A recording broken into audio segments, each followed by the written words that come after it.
स्वागत है दोस्तों हमारे चैनल पे। इसका नाम है फाइनल डिकोड। कुछ दिन पहले एक मूवी आया था जो नाम था डंकी। शाहरुख खान का मूवी डंकी, जिसमें दिखाया है लोगों को इलीगली किस तरीका से इंडिया से दूसरा देश ले जाया करता है। ये डंकी मूवी में इलीगली लोग इंडिया से दूसरा कंट्री माइग्रेट कर रहे थे। तो ये फिल्म किसके ऊपर बेस है? इलीगल माइग्रेशन के ऊपर बेस है। तो इस मूवी पे जो इलीगल माइग्रेशन दिखाया गया, जिसे डंकी कहा गया, आखिर ये डंकी है क्या, इसके बारे में आज हम लोग जानेंगे। तो टाइम को वेस्ट न करते हुए आज का टॉपिक शुरू करते हैं। देखिए, इंडिया में ज्यादातर लोगों को का सपना होता है बाहर कंट्री में जाकर बसने का, खासकर यूरोपियन कंट्री में, या तो अमेरिका या तो कनाडा। यही कुछ कंट्री है जहाँ पर इंडियन लोगों का सपना होता है कि जाकर बसे। यहाँ पर पैसा ज्यादा होता है, यहाँ का लाइफ स्टाइल अच्छा होता है, इसलिए ज्यादातर इंडियंस लोग का सपना होता है कि वो अमेरिका, कनाडा या यूके जैसा कंट्री में जाए, जाकर बसे। तो आखिर ये डंकी रूट क्या है, इसे डंकी नाम क्यों पड़ा, ये सब आज हम लोग जानेंगे। देखिए, कुछ दिन पहले की बात है, एक फ्लाइट में 300 इंडियंस को धरा गया जो निकारागुआ जा रहा था। और ये असल में ये लोग जो 300 इंडियंस ये कहाँ धराए थे? फ्रांस में। इन लोग को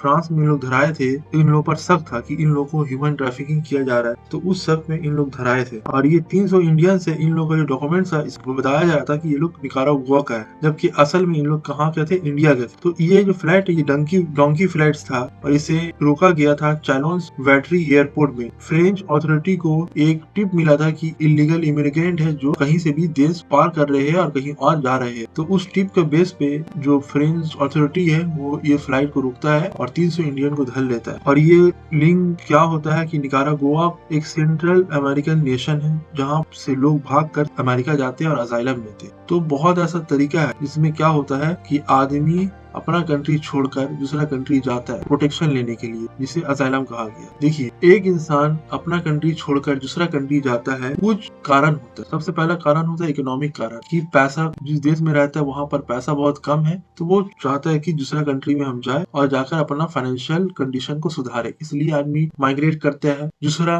कारण होता है कि एम्प्लॉयमेंट, जिस कंट्री में रहता है वहाँ पर उसका एम्प्लॉयमेंट अच्छा नहीं है, वो दूसरा जगह जाता है एक अच्छा अपॉर्चुनिटी और एम्प्लॉयमेंट के लिए। तीसरा कारण होता है परसिक्यूशन से बचने के लिए। तो जब अमेरिका में कानून है कि अगर आपका परसिक्यूशन हो रहा है, रिलीजियस परसिक्यूशन हो, पॉलिटिकल परसिक्यूशन हो, सोशल परसिक्यूशन हो, किसी भी तरीका का परसिक्यूशन अगर आप पर हो रहा है, तो आप अमेरिका में आ सकते हैं, असाइलम सीख कर सकते हैं। बहुत सारे यूरोपियन कंट्री में भी ये फैसिलिटी है। तो बहुत लोग, बताया गया कि निकारागुआ से अमेरिका में जाने के लिए यही बहाना दे रहे थे, कि बहुत लोगों को दिखा गया कि निकारागुआ से अमेरिका जा रहे हैं और सब यही बहाना दे रहे हैं कि हम लोग को असाइलम चाहिए। तो ये डंकी रूट होता क्या है, इसे हम लोग जानेंगे। देखिए, ये जो डोंकी रूट है, ये असल में एक पंजाबी वर्ड डंकी से आया है। इसका मतलब है move from one place to another, एक जगह से दूसरा जगह जाना को डंकी कहा जाता है। उसी से ये डोंकी रूट आया है। जो एक इंसान को, जो इंसान एक जगह से दूसरा जगह जा रहा है, उसे जो एक जगह से दूसरा जगह ले जाता है, उसे डंकर कहते हैं। ऐसी नॉर्मल इसका प्रोसेस क्या होता है मैं आप लोगों को बता दूं। देखिए, किसी को भी अगर मान लीजिए इंडिया से यूनाइटेड किंगडम या अमेरिका या कनाडा जाना होता है, तो एक एजेंट होता है, उसे इन लोग पैसा देते हैं। एजेंट डंकर के थ्रू इन लोगों को क्या करता है, इंडिया से दूसरा देश पहुंचाता है। और आखिर लोगों को क्यों जरूरत पड़ता है इलीगल तरीका अपनाने का? क्योंकि अगर आपको अमेरिका जाना होता है या यूनाइटेड किंगडम जाना होता है, आप लोग बहुत सारा एंट्रेंस एग्जाम होता है, एंट्रेंस एग्जाम पास करना पड़ता है। इंग्लिश आपका अच्छा होना चाहिए, उसके लिए एग्जाम होता है आईलेट, टोफेल, ये सब एग्जाम पास करने होता है। जहाँ पर आप लोग का देखा जाता है कि आप जो अमेरिका जाइए या यूरोपियन कंट्री जाइए, क्या आपका इंग्लिश वैसा है जहाँ पर जाके आप वहाँ पर सर्वाइव करिएगा, क्योंकि हर कंट्री में जाने के लिए आपको उधर का लैंग्वेज जानना पड़ेगा। तो इसी तरीका से क्या आपका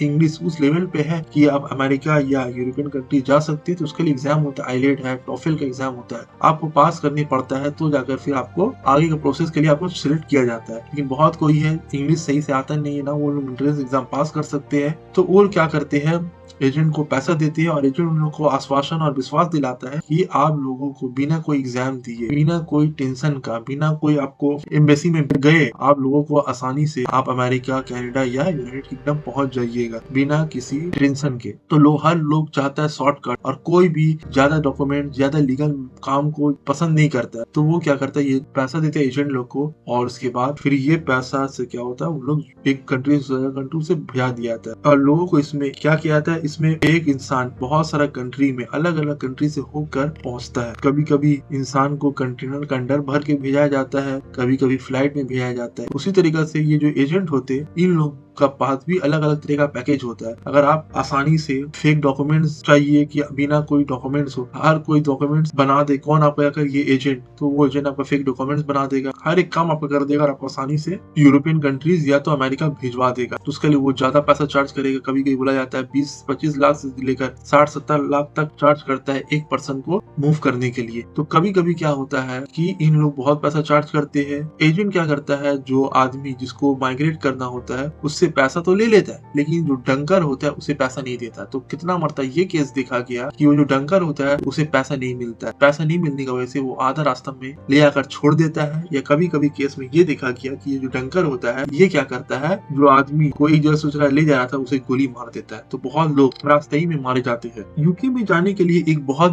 बेस्ट डंकी रूट है, उसे कहते हैं यूरोपियन यूनियन का एक ग्रुप है जिसे शेंगेन एरिया कहा जाता है। ये 26 कंट्रीज का ओनली एक ग्रुप है। अगर ये 26 कंट्री का एक मेंबर ग्रुप है, ये देश का ग्रुप इसलिए बनाया गया ताकि इस देश का लोग आपस में एक कंट्री से दूसरा कंट्री मूव कर सके बिना कोई वीजा का प्रॉब्लम के। तो उसी तरीका से यूके इस ग्रुप का मेंबर नहीं है, लेकिन इस ग्रुप का बहुत सारे यूरोपियन कंट्री मेंबर्स है। तो बहुत कोई क्या होता है कि अगर मान लीजिए किसी एक कंट्री का, कोई भी यूरोपियन कंट्री में जो ये शेंगेन एरिया का एग्रीमेंट साइन किया हुआ है, उस कंट्री का अगर आपको वीजा मिल जाता है तो आप बाकी 26 कंट्री का मेंबर ग्रुप है, तो अगर एक कंट्री का अगर आपको वीजा मिला हुआ है या एक कंट्री का आपको पास पासपोर्ट है, तो आप बाकी का 25 कंट्री में भी आसानी से क्या हो सकते हैं, मूव कर सकते हैं बिना किसी परेशानी का। तो ये तो शेंगेन एरिया का एक डोंकी रूट है जिसका थ्रू क्या किया जाता है, जो लोग है वो इलीगली यूके में घुसते हैं। लेकिन इसमें बहुत रिस्क होता है कि अगर लोग धरा गए तो उन लोग को डिपोर्ट किया जाता है। कभी कभी उन लोग सन्नाटा जगह से जाते हैं तो उन लोग को लूट पाट भी कर लिया जाता है। एक रिपोर्ट है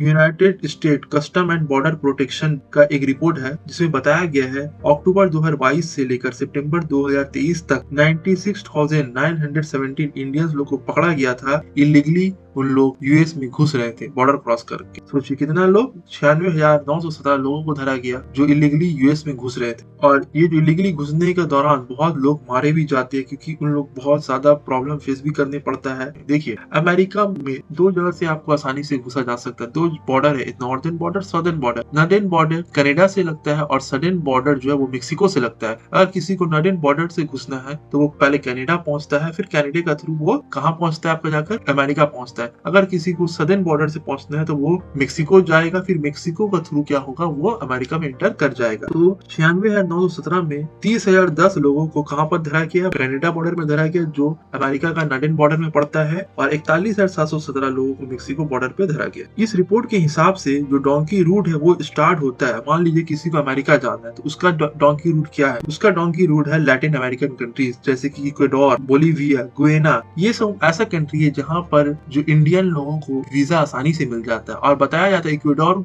में 2018 से पहले तो आपको वीजा फ्री था, आसानी से आपको वीजा ऑन अराइवल ही मिल जाता था, कोई भी तरह का कोई भी परेशानी नहीं था। तो ये जो नॉर्थ सदर्न अमेरिकन कंट्रीज है जैसे इक्वाडोर हो गया, बोलीविया, गुयाना, यहाँ पर इंडियन लोगों को टूरिस्ट वीजा आसानी से मिल जाता है, वीजा ऑन अराइवल है, टूरिस्ट वीजा आसानी से मिलते हैं, लोग कोई परेशानी फेस करने नहीं पड़ता है, ना कोई एग्जाम देना पड़ता है, ना कोई कुछ करने पड़ता है। तो कुछ एजेंट लोग क्या करते हैं, मेक्सिको पहुंचा देते हैं, दुबई जाता है पहले लोग, फिर दुबई से मेक्सिको पहुंच जाता है, दुबई से मेक्सिको पहुंचाया जाता है, फिर मेक्सिको का थ्रू लोग क्या होते हैं अमेरिका में एंटर कर जाते हैं। तो ये तो बहुत आसान तरीका हो गया, इसमें बहुत पैसा भी चार्ज करता है, लेकिन हर किसी के लिए ये रूट आसान रूट नहीं है, हर लोगों को ये रूट से नहीं ले जाया जाता है। बहुत सारे लोगों को अलग डोंकी रूट से ले जाते हैं कि एक रूट हो गया कि पहले दुबई, दुबई से मेक्सिको, मेक्सिको से अमेरिका। लेकिन बहुत सारे एजेंट होते हैं जो क्या करते हैं, बहुत अलग अलग साउथ अमेरिकन कंट्रीज से गुजारते हुए 9-10 कंट्री से गुजारते हुए अमेरिका पहुंचाते हैं। तो क्या होता है, एजेंट लोग ले जाता है कोलंबिया में जो यूएस का बॉर्डर से करीब है, पनामा का तरफ है, पर कोलंबिया से लोग इंटर करता है पनामा में। ये यहाँ पर एक फॉरेस्ट है जिसका नाम है डैरन गैप, जो एक खतरनाक फॉरेस्ट है। ये फॉरेस्ट कोलंबिया और पनामा को क्या करता है, अलग करता है। इस फॉरेस्ट पे ना ही कोई रोड बना हुआ है, ना ही कोई ब्रिज है,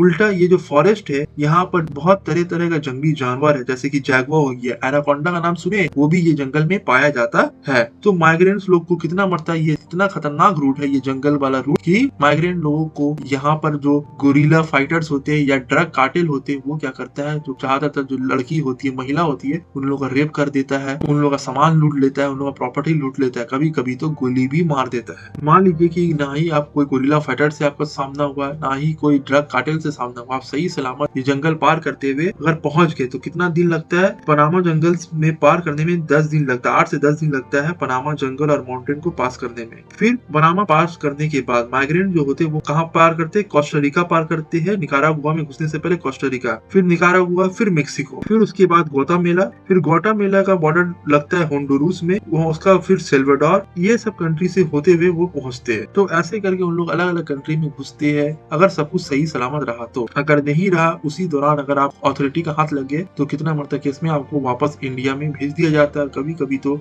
बहुत टाइम आपको जेल में भी रहना पड़ता है। तो ये जितना लंबा प्रोसेस है एक कंट्री से दूसरा कंट्री, इसमें कम से कम 2 साल लग जाता है। डिपेंड करता है कि मौसम कैसा है, वेदर कंडीशन सही है कि नहीं है, पॉलिटिकल सिचुएशन कैसा है। मान लीजिए कि अमेरिका में डोनाल्ड ट्रम्प का सरकार है जो माइग्रेंट लोग को लेकर बहुत ज्यादा सख्त कानून लाता है, इमिग्रेशन पॉलिसी जिसका बहुत ज्यादा सख्त है, तो वो क्या करेगा, बहुत ज्यादा क्या करे, इलीगल माइग्रेंट लोग को इंटर करने नहीं देगा। ऐसा नियम कानून लाएगा कि आप इंटर नहीं कर सकते, बॉर्डर पे ज्यादा फौज लोग को तैनात कर देगा, बहुत ज्यादा रिस्ट्रिक्शन लगा देगा। अगर ऐसा डोनाल्ड ट्रम्प माइंडसेट का आदमी लोग बैठा हुआ है तो डिपेंड करता है कि पॉलिटिकल सिचुएशन कैसा है। अगर नॉर्मल सरकार है जो लोगों को अपनाता है, रिफ्यूजी हो या इलीगल माइग्रेंट उन लोग अपनाता है, तो वो नियम कानून इजी रखेगा, बॉर्डर पे ज्यादा सिक्योरिटी नहीं रखेगा। अगर कोई इंटर कर भी जाएगा तो उन लोग को संग रिपोर्ट नहीं करेगा। तो ये सब डिपेंड करता है पॉलिटिकल सिचुएशन पे। फिर ह्यूमन ट्रैफिकिंग नेटवर्क, अगर आपको जंगल में ले जाया जा रहा और एजेंट ही आपका गद्दार निकल गया, आपको भेज दिया, आपको अमेरिका भेजने के बजाय किसी सेंट्रल अमेरिकन कंट्री में किसी ड्रग कार्टेल या कोई प्रोस्टिट्यूट धंधा में आपको लगा दिया, तो इस तरीका से भी इंसान का साथ बुरा काम होता है। ह्यूमन ट्रैफिकिंग भी इससे बहुत ज्यादा होता है। तो ये जो डोंकी फ्लाइट है या डोंकी रूट है, ये समझ लीजिए कि इंसान का भी आज का दौर का एक समझ बहुत बड़ा कंसर्न है, जो लोग ज्यादा ध्यान नहीं देते इसके ऊपर। लेकिन ये मूवी आने के ऊपर लोगों का भी ध्यान गया कि किस तरीका से लोग फॉरेन कंट्री जाते हैं, क्योंकि हर कोई लीगल तरीका से नहीं जाता है। खासकर इंडिया में पंजाब स्टेट, गुजरात स्टेट और अभी करके हरियाणा के लोग क्या करते हैं, ज्यादातर मूव ऑन करते हैं फॉरेन कंट्री। फॉरेन कंट्री में भी 3 कंट्री, खासकर United state of America, Canada और यूके। और सबसे ज्यादा लोगों का डिमांड होता है खासकर गुजरात के लोगों का कि वो कहाँ पर जाए, आपको जाकर अमेरिका में जाए। और पंजाब के लोगों का ज्यादा ख्वाहिश होता है कि वो कनाडा जाके शिफ्ट हो जाए। तो कितना मरता केस में क्या होता है, ये जो ह्यूमन स्मगलर होते हैं इन लोग क्या करते हैं, एक चार्टर प्लेन को हायर करते हैं इलीगल इमिग्रेंट को पहुंचाने के लिए। तो इन लोग निकारागुआ पहुंचा देते हैं, वहां से फिर इन लोग मेक्सिको बॉर्डर पहुंचाते हैं, वहां पर वो एजेंट लोग को सौंप देते हैं। फिर एजेंट लोग क्या करते हैं, मेक्सिको के थ्रू उन लोग इंडिया में मतलब गुजारता है, कहाँ पर आपका जाकर, अमेरिका में। तो ये जो फ्लाइट होता है, डोंकी फ्लाइट जो होता है, ये नजर में कब आता है कि फ्लाइट 1 वे फ्लाइट होता है। इन लोग बोलते हैं कि ये फ्लाइट कर इंडिया से है, ये आदमी लोग को लेकर जा रहा है अमेरिका, लेकिन वो फ्लाइट तो जाता तो है अमेरिका, लेकिन वापस नहीं आता है लोग को लेके। जो लोग को लेके गया वो लोग को लेके वापस नहीं आता, तब जाके अमेरिकन जो अथॉरिटी उन लोग का कान खड़ा होता है और पता लगता है कि ये तो डोंकी फ्लाइट है, तो फिर उन लोग पकड़ते हैं। हाल फिलहाल केस आया था, ये हैदराबाद का केस था, जिसमें शशि किरण रेड्डी शामिल था, जो क्या करता था, फ्लाइट अरेंज करता था निकारागुआ के लिए, लेकिन ये फ्लाइट को रिफ्यूलिंग करनी पड़ता था पेरिस में। ये पेरिस में पहले जाता था फ्लाइट, ये रिफ्यूलिंग होता था क्योंकि अमेरिका जाने के लिए लंबा रूट होता है, तो इंडिया से निकारागुआ डायरेक्ट पहुंचने के लिए बीच में रिफ्यूलिंग का जरूरत पड़ता है। तो रिफ्यूलिंग के लिए उन लोग कहाँ रुकता था, पेरिस में। वहीं पर पेरिस अथॉरिटी और फ्रांस अथॉरिटी लोग को खबर मिला कि ये समझ लीजिए कि एक डंकी फ्लाइट है, तो उन लोग धर लेता है। तो यहीं से फिर निकारागुआ का जो रूट है उसके बारे में पता चलता है फ्रेंच अथॉरिटी को, फिर ये खबर सबके सामने आता है। तो मैंने आप लोगों को बता दिया कि किस तरीका से ये डंकी रूट काम करता है। लोग एक कंट्री से दूसरा कंट्री में जाते हैं, लोगों को आखिर क्यों जाना पड़ता है। बहुत सारा केस आप लोग का स्टोरी है, आप सुनी है कि एक कुछ साल पहले का केस है कि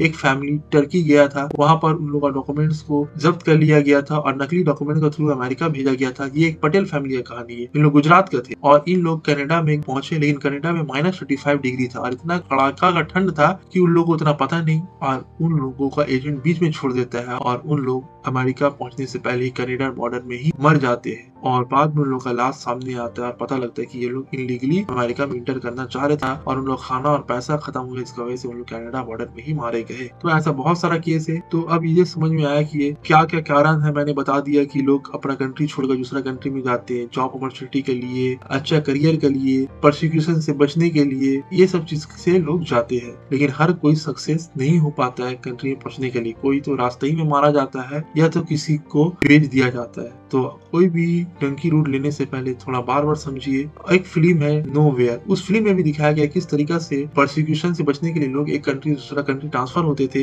एक कंटेनर में, गाड़ी में किस तरीके से लोगों को भरा जाता था, फिर वो गाड़ी पोर्ट में जाता था, पोर्ट में एक कंटेनर के अंदर लोगों को भरा जाता था, फिर उस कंटेनर क्या करता था, जहाज में रखा जाता था, फिर वो जहाज मालगाड़ी समझ लीजिए कि गुड्स कैरेज जो जहाज होता था वो दूसरा कंट्री में पहुंचता था, फिर लोग उससे निकलते थे और बोलते थे हमें अजाइलम चाहिए। उसमें दिखाया गया किस तरीका से लोग छुप छुपा के भागते हैं, और डंकी में भी दिखाया गया है, और नो वेयर भी एक मूवी है जिसमें पूरा तरीका से दिखाया गया है कि लोग किस तरीके से अपने आप को बचाकर भागते हैं, और ऑथोरिटी भी कितना सतर्क होता है कि लोगों को धर लेता है। ठीक है, तो आज का टॉपिक इधर ही खत्म करते हैं, और भी कोई इंटरेस्टिंग टॉपिक चाहिए तो आप नीचे कमेंट सेक्शन में बता सकते हैं, मैं उसके ऊपर वीडियो लेकर आऊंगा। अगर आपको जानना है कि ये वीजा सिस्टम और ये बॉर्डर सिस्टम कब से चालू हुआ, क्या पहले आज से 100 साल, 150 साल, 200 साल पहले कोई ऐसा नियम कानून था कि अगर आपको एक कंट्री दूसरा कंट्री जाना है तो उसके लिए वीजा लगेगा, उसके लिए क्या डॉक्यूमेंट्स लगेगा, इतना रिस्ट्रिक्शन था कि नहीं था, ये सब जानना है तो आप नीचे कमेंट सेक्शन में बता सकते हैं, मैं उसके ऊपर भी एक अलग वीडियो लेकर आऊंगा। Thanks for watching friends.